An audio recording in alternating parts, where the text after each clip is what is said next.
নমস্কার। বাংলা গল্পঘরের সমস্ত শ্রোতা বন্ধুদের স্বাগত জানিয়ে আজকের গল্প পাঠ শুরু করতে চলেছি। আজ আপনাদের যে গল্পটি পাঠ করে শোনাতে চলেছি আশা করি খুব ভালো লাগবে। তাহলে প্রথম থেকে শেষ পর্যন্ত শুনতে থাকুন। শুরু করছি আজকের গল্প পাঠ।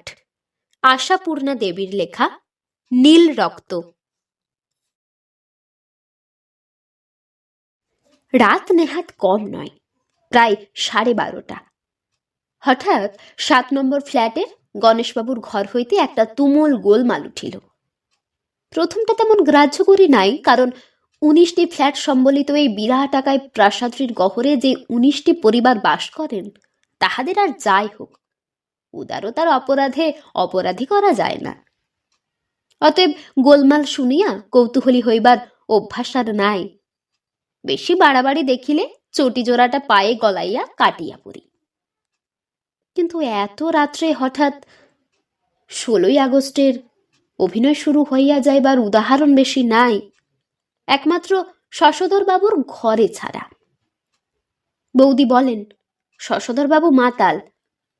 তাই দাদা বলেন বাজে কথা, এক অফিসে কাজ করছি 20 বছর ধরে, মাতাল হলে আমি জানি না? গিন্নিটা পাগল। আমি অবশ্য পাগল আর মাতালের প্রভেদ ধরতে পারি না। প্রকৃত ঘটনা যাই হোক, মাঝে মাঝে হঠাৎ মাঝরাতে ঘুম ভাঙিয়া উঠিয়া সেই দাম্পত্যের কলহের আদ্যন্ত শুনিতে হয় আমাদের। কিন্তু গণেশবাবু স্ত্রী তো আমি অনুপস্থিত বলিয়াই জানি। কয়েকদিন আগেই যেন ভদ্রমহিলাকে ট্রাঙ্ক, বিছানা ও ছেলে মেয়েদের লইয়া গাড়ি চড়িতে দেখিয়াছি। তবে গলাটা শোনা যাইতেছে গণেশবাবুরই বেশি। অতএব এক পক্ষ তিনি, কিন্তু অপর পক্ষ কে? একা গণেশবাবু এতক্ষণ চালাইতেছেন কিসের শক্তিতে, কাহার প্রেরণায়? না, কোলাহলটা ক্রমশই উদ্দাম হইয়া উঠিতেছে যে। খুন করলে পুলিশে দেব, দেখে নেব, বাবারে মারে প্রভৃতি অনেক ভালো ভালো কথা কানে আসে। উঠিব নাকি? ব্যাপার কি? এসব চেঁচামেচি কেলেঙ্কারি দেখিলে আমার আবার মাথা ঘোরে। কাপুরুষ বলিয়া ধিক্কার দিতে চান দিন, সত্যি কথাই বলিতেছি। কিন্তু উঠি উঠি করিয়াও থাকিয়া গেলাম। ঝড়ের রেশ ক্রমশ মন্দীভূত হইয়া আসিতেছে। যাক, পুলিশ ডাকার প্রয়োজন সত্যি ঘটে নাই, এও ভালো। আশঙ্কায় কণ্টকিত হইতেছিলাম, কখন পুলিশ আসিয়া সজোরে দৌড়ে ধাক্কা দেয়। বিচার বিবেচনার বালাই তো আর নেই, আমাকেই ধরিয়া চালান দিতে পারে। পুলিশের না হোক, তা ধাক্কা পড়িল, সজোরে নয়, সরবে। ঠাকুরপো, ঘুমোচ্ছ নাকি? তাড়াতাড়ি উঠিয়া দৌড় খুলিয়া দি। কি ব্যাপার বৌদি? ব্যাপার তো কুরুক্ষেত্র, কিন্তু তুমি কি কুম্ভকর্ণ ঠাকুরপো? অপরাধ? বলো কি? ধন্যবাদ বাবা, কোটি কোটি প্রণাম তোমার চরণে। মহাপুরুষ নাম দিয়েছে কি সাধে? এই ধুমধুমার কাণ্ড হয়ে গেল আর তুমি কিছু টের পাওনি? গণেশবাবু তো খুন হয়ে যাচ্ছিলেন। যাচ্ছিলেন শুনিয়া তবু আশ্বস্ত হই, মনের ভাব প্রকাশ করিতেও দ্বিধা করি না। যাচ্ছিলেন? জাননি তো, ঈশ্বর অনুগ্রহ করেছেন। কিন্তু হত্যাকারী কে? আপাতত তো উনি এখন বিপত্নিক। চমকো না, টেম্পোরারি তো বটে। রাত দুপুরে খুনোখুনি কার সঙ্গে? আচ্ছা ঠাকুরপো, এই বুঝি তোমাদের মনোভাব? খুনোখুনি করতেই আছি আমরা, তাই বিয়ে করো না কেমন? খুন করতে বসেছিলেন কে জানো? ললিত বাবুর মেয়ে সরমা। ঔদাসীন্য বজায় রাখা কঠিন হইতেছে। ললিত বাবুর মেয়ে গণেশ বাবুকে খুন করিতে গিয়েছিল? হ্যাঁ, তার মানে? মানে আর কি, চুরি করতে গিয়ে ধরা পড়েছিলেন সুন্দরী। চুরি? ললিত বাবুর মেয়ে? হ্যাঁ, গণেশ বাবুর ঘরে? হ্যাঁ গো হ্যাঁ, মেয়েটি তো চোরের অগ্রগণ্য। কে না জানে এ কথা? তুমি যেমন চোখ বুজে পৃথিবীতে চড়ে বেড়াও, ওর ভয়ে পকেটে পয়সা রেখে স্বস্তি পায় না লোকে, সুবিধে পেলে এই টাকাটা সিটকোবে, সরাবে। বিষয়ে ধাক্কা কাটাইয়া বলি, রোশো, আমাকে বুঝতে দাও, গণেশবাবু তো ঘরেই ছিলেন। আহা, তা তো ছিলেন, ভেবেছে মিনসে ঘুমোচ্ছে, গিয়ে চুপি চুপি। বলা বাহুল্য, ভাষা সম্বন্ধে কোনো কুসংস্কার বৌদির নাই। বক্তব্যকে প্রাঞ্জল করিতে তিনি আধুনিক পৌরাণিক সর্বাধিক ভাষাই প্রয়োগ করেন। এ পর্যন্ত তো বুঝলাম, তারপর বুকে ছুরি বসিয়ে দিয়েছিল নাকি, নাকি গলা টিপে ধরেছিল? বৌদি বিরক্ত হইয়া ওঠেন। আহা, তা কেন? চুপি চুপি দরজাটি খুলছিল, গণেশবাবু টের পেয়েছে যেই উঠে চেপে ধরেছেন, আর টেবিল থেকে ভারী কাঁসার গেলাসটা ধাঁই করে বসিয়ে দিয়েছে কপালে। উফ, সে কি রক্তারক্তি কাণ্ড! ননির মার ভাইপো এসে ব্যান্ডেজ বেঁধে দিল। বাবা, মেয়ে মানুষ এত বড় দজ্জাল, হ্যাঁ? আমি ইতস্তত করিয়া বলি, এ তো তোমরা একতরফাই শুনেছ, এমনও তো হতে পারে গণেশবাবুই কোনো কুমতলবে। আহা, পারবে না কেন? সবই হতে পারে। ও মুখ পোড়াকেও তো আমি ভালো করে বলি না, কিন্তু মনে রেখো, ঘরটা ললিত বাবুদের নয়, গণেশ বাবুর। তা বটে, কথাটা মিথ্যা নয়। মুখ্য বলিয়া কি লজিক বোঝেন না বৌদি? কয়েক সেকেন্ড চুপ করিয়া থাকিয়া বলি, ধরা পড়ে কি করলো মেয়েটা? আহ, ছি ছি, তার কথা আর বলো না ভাই। প্রথমটা খুব তেজ দেখিয়ে বেশ করেছি, খুন করেছি, ছোট লোকটা চামার শয়তান, এইসব চোটপাট করছিল। তারপর সে বুনো ঘোড়ার মতো ঘাড় গুঁজে দাঁড়িয়ে রইল, নড়ল না গো। এই লোকে লোকারণ্য, দৃকপাত নেই। শেষে বাপ এসে প্রায় মারতে মারতে টেনে নিয়ে গেল। পাশের ঘর হইতে দাদার কাশির আওয়াজ আসিতেছে। ঠিক কাশি নয়, কাশির ভান। অর্থাৎ তিনি যে জাগিয়া আছেন এবং বিরহ যন্ত্রণা ভোগ করিতেছেন, সে সম্বন্ধে অবহিত করিয়া দেওয়া বৌদিকে। কার্যকারণের নিয়ম অনুসারে বৌদির উৎসাহ দীপ্তি কিছুটা স্তিমিত হইয়া আসে। বাকি বক্তব্যটুকু সংক্ষেপে সারিয়া লইয়া সরিয়া পড়েন। ঘুমাও তুমি, বকবক করে তোমার ঘুমের ব্যাঘাত করিয়া দিলাম। ভদ্রতার এইটুকু কথা উচ্চারণ করিয়া তিনি তো যান, কিন্তু সহজে ঘুম আসিতে চায় না। বহুবার দেখিয়াছি ললিতবাবুর মেয়েকে সিঁড়িতে ওঠানামা করিতে, দালানে বারান্দায়, কিন্তু কথা কহিতে দেখি নাই বড় একটা। ছোট করিয়া চুল কাটা, উদ্ধত ভঙ্গি, দীর্ঘাঙ্গী সেই মেয়েটাকে যতবারই মনে করিতে চেষ্টা করি, বৌদির বর্ণনার সঙ্গে মিলাইতে পারি না। বৌদির অভিযোগটা কি সত্য হওয়া সম্ভব? চোরের মতো কুণ্ঠিত সন্তর্পিত ভাব কোথায়? কিন্তু নিজেই কি আমি কিছুদিন যাবৎ পকেটের ওজন সম্বন্ধে ধাঁধায় পড়িতেছি না? অন্যমনস্ক প্রকৃতি বলিয়া একটা বদনাম আমার আছে বটে, কিন্তু ব্যাপারটা এমন ঘন ঘটিতে শুরু করিয়াছে যে আমার প্রকৃতিকেও নাড়া দিয়াছে। অথচ আমার অজ্ঞাতসারে আমার পকেটের ওজন হ্রাসের সংবাদ একবার বৌদির কানে উঠিলে বাড়ির ঝিটাকে নাস্তানাবুদ হইতে হইবে, এই আশঙ্কায় কথাটি কহি নাই। তবে কি শরমাই? এত অসম্ভব ঘটনাও সম্ভব? মনটাই যতই অস্বস্তি থাক, চুপচাপই থাকি। দিন কাটে, তেমনি খাটো চুল উড়াইয়া উদ্ধত মুখে ঘুরিয়া বেড়াইতে দেখি মেয়েটাকে।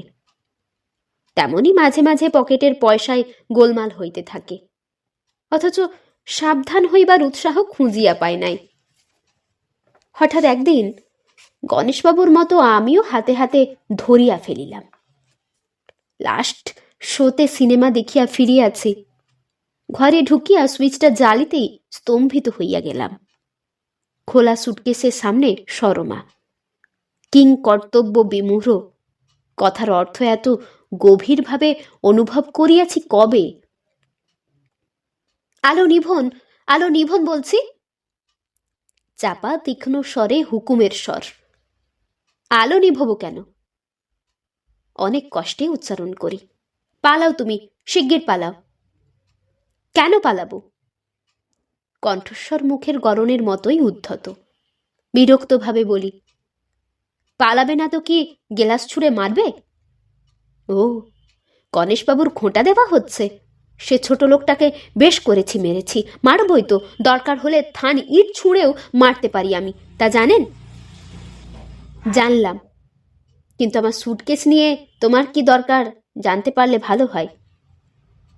সত্য কথা বলতে কি, খোলা সুটকেসের সামনে বসিয়া থাকিতে দেখিয়াও মারাত্মক একটা চোর দেখিয়াছি এমন অনুভূতি আসে না।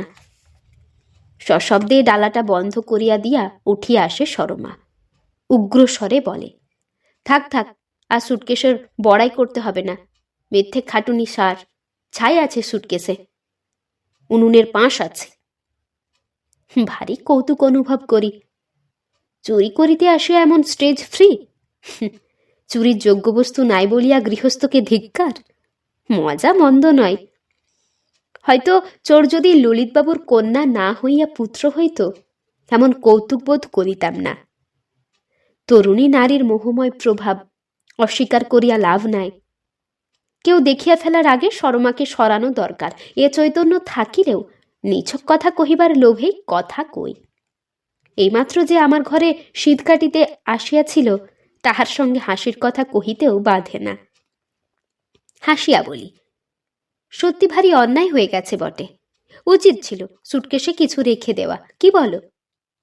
কিন্তু এ কি বিশ্রী অভ্যাস তোমার, না বলে কয়ে নেওয়া। সরমা ক্রুদ্ধ স্বরে কহিল, কেন হবে না বিশ্রী অভ্যাস? কেউ কি ইচ্ছে করে দেবে এক পয়সা? বাহ, তাই বা দেবে কেন লোকে? শুধু শুধু কে কাকে দেয়? সরমা আমার কথাই উত্তেজিত হইয়া ওঠে। জানি জানি, কেউ কিছু দেয় না শুধু শুধু।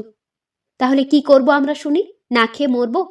বাবা ভাড়া দিতে পারে না বলে বাড়িওয়ালার ছেলে কি যাচ্ছে তাই অপমান করছে রোজ রোজ, দেখতে পান না? গম্ভীরভাবে বলি, সে তোমার বাবা বুঝবেন। বাবা বুঝবেন? আহা, কি বুঝবান বাবা আমার। সরমা ভ্যাংচাইয়া ওঠে। বাবার বোধ শক্তি সব আছে যে, মদ খেয়ে পড়ে থাকে 24 ঘন্টা। তীব্র উত্তর এবারে আমিই দিই। তাই বুঝি তুমি সুসন্তানের মতো উপার্জন করে মদের পয়সা যোগান দাও? এ পথটা মন্দ নয়, খাটুনি নেই, তাই না? হঠাৎ যেন ফাটিয়া পড়ে সরমা।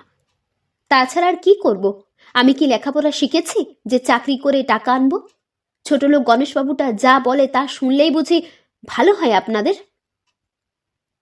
গণেশবাবু কি বলেন তা অবশ্য আমি জানি না, তবু অনুমান একটা করিয়াছিলাম, সেই রাতেই করিয়াছি। নীরস গম্ভীরভাবে বলি, গণেশবাবু কি বলেন তা জানবার শখ আমার নেই, তবে চুরি করে বাপের মদের পয়সার যোগান দেওয়ার মধ্যে কোনো বাহাদুরি নেই, ওকে বীরত্ব বলে না। কে বলেছে বীরত্ব? কে বলেছে বাহাদুরি? সরমা যেন মরিয়া হইয়া ওঠে। আপনি ভদ্রলোক, এ বাড়ির মধ্যে সবাইয়ের থেকে ভালো আপনি, তবু এই রকম বলছেন? তবু এমনই অবুঝ, বুঝতে পারেন না? পয়সা না পেলে ঠেঙিয়ে হাড় গুঁড়ো করে দেয় বাবা, মারতে মারতে ঠেলে পাঠিয়ে দেয় গণেশবাবুর ঘরে। হঠাৎ একটা কাণ্ড করিয়া বসিল মেয়েটা। কথা শেষ করিবার আগেই কাঁদিয়া ভাসাইয়া দিয়া উপুর হইয়া শুইয়া পড়িল আমার পাতা বিছানাটার ওপর। বুঝুন আমার অবস্থা। টানিয়া তুলিবার উপায় নাই, অথচ কে কোন দিক হইতে দেখিবে তারও ঠিক নাই। কি করি? কেবলমাত্র পয়সা চুরি করিবার জন্য সরমা আমার ঘরে আসিয়াছে, এ কথা কে বিশ্বাস করিবে? নিজেই সরিয়া পড়িব, কিন্তু কোন চুলোই? দ্বিতীয় ঘরখানিতে অনেক আগেই খিল পড়িয়াছে, পথে বাহির হইবার উপায় নাই, গেটে তালা পড়িয়াছে। শুধু বোকার মতো দাঁড়াইয়া থাকিব? বাধ্য হইয়াই বিছানার কাছে দাঁড়াইয়া বলি, এই শুনছ? তুমি কিন্তু পালাও লক্ষ্মীটি, ভারী বিশ্রী হচ্ছে এটা। এই নাও, যা টাকা আছে আমার কাছে নিয়ে চলে যাও, দোহাই তোমার। চাই না টাকা, ছাই টাকা। কত টাকা দেবেন আপনি? কত দিতে পারবেন? কদিন চলবে? অপরাধীর মতোই নিজের কর্তব্য সম্বন্ধে প্রশ্ন করি। কিন্তু আমি আর কি করব? আপনি সব পারেন, আপনি আমায় এই দুর্গতি থেকে বাঁচান। দুটি পায়ে পড়ি আপনার, আর পারছি না আমি। ওঠে না, মুখ তোলে না, উপুর হইয়া পড়িয়ায় পড়িয়ায় কথা কওয়াটা উচ্চারণ করে সরমা। ক্রন্দনরতা তরুণীকে নিজের শয্যায় দেখিতে দেখিতে কেমন যেন অদ্ভুত লাগে। চারিদিকের নিস্তব্ধ পরিবেশের মধ্যে এমন একটা অস্বাভাবিক ঘটনায় গা ছমছম করতে থাকে। এখন আর উদ্ধত বলিয়া বোধ হয় না, চোর বলিয়া বিশ্বাস করা যায় না। শোবার ভঙ্গিটি কি মনোরম! নির্নিমেষ দৃষ্টিতে তাকাইয়া তাকাইয়া ফুলিয়া ফুলিয়া কাঁদার দৃষ্টি যেন উপভোগ করি। অবাক হই, দেখিতে দেখিতে নেশা লাগে যেন। ও তাই বলি, এত রাত্রিরে একলা একলা ঠাকুরপোর এত কথা কেন? তাই বলো, একলা নয় দোকলা। পিঠের মধ্যে কেমন একটা শিরশিরের ঠান্ডা বাতাস বহিয়া গেল। বৌদি আসিয়া ঘরে ঢুকিয়াছেন, তা ভালো।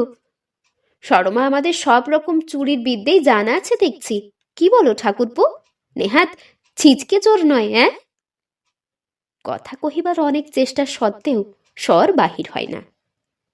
বৌদি একাই 100, তিনি কথা চালাইয়া যান। মহাপুরুষদেরও তাহলে মতিভ্রম হয়?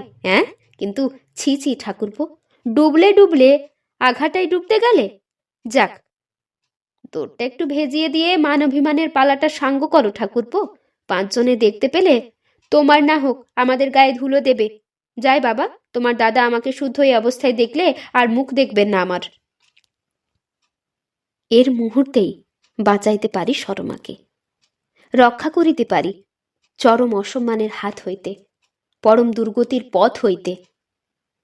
বৌদির সামনেই অনায়াস মহিমায় ওর মাথায় হাত রাখিয়া বলিতে পারি, ওঠো সরমা, লজ্জা কি? ভালোই হলো যে বৌদি জানলেন। এসো, আমরা দুজনেই একসঙ্গে ওর আশীর্বাদ চেয়ে নিই। বলিবার মতো এমন ভালো ভালো কথা অনেক আছে বাংলা ভাষায়। শরণার্থীকে রক্ষা করিতে মিথ্যে বলাও অশাস্ত্রীয় নয়, কিন্তু বলা কি এত সোজা? যুদ্ধোত্তর পরিস্থিতির দুর্বিপাকে এই ভেড়ার খোঁয়ারে আশ্রয় লইতে হইয়াছে বলিয়াই তো আর রক্তটা লাল হইয়া যায় নাই আমাদের। তাই ভালো ভালো কথার মুখ ত্যাগ করিয়া প্রকৃত ঘটনা প্রকাশ করিয়া দিতে বৌদির পিছন পিছন বাহির হইয়া আসি। নিতান্ত তাচ্ছিল্য ভরে বলি, তুমি কি খেপে গেলে বৌদি? ওটাকে আমি... এতক্ষণ শুনছিলেন আশাপূর্ণা দেবীর লেখা নীল রক্ত গল্পটি। এই গল্পটি আপনাদের কেমন লাগলো তা আমাকে অবশ্যই কমেন্টের মাধ্যমে জানিয়ে দেবেন। যদি ভালো লাগে তাহলে লাইক এবং সাবস্ক্রাইব করে আমাদের পাশে অবশ্যই থাকবেন। আবার দেখা হবে পরের কোনো একটি গল্প নিয়ে। ততক্ষণ আপনারা ভালো থাকবেন, সুস্থ থাকবেন, সাবধানে থাকবেন। নমস্কার।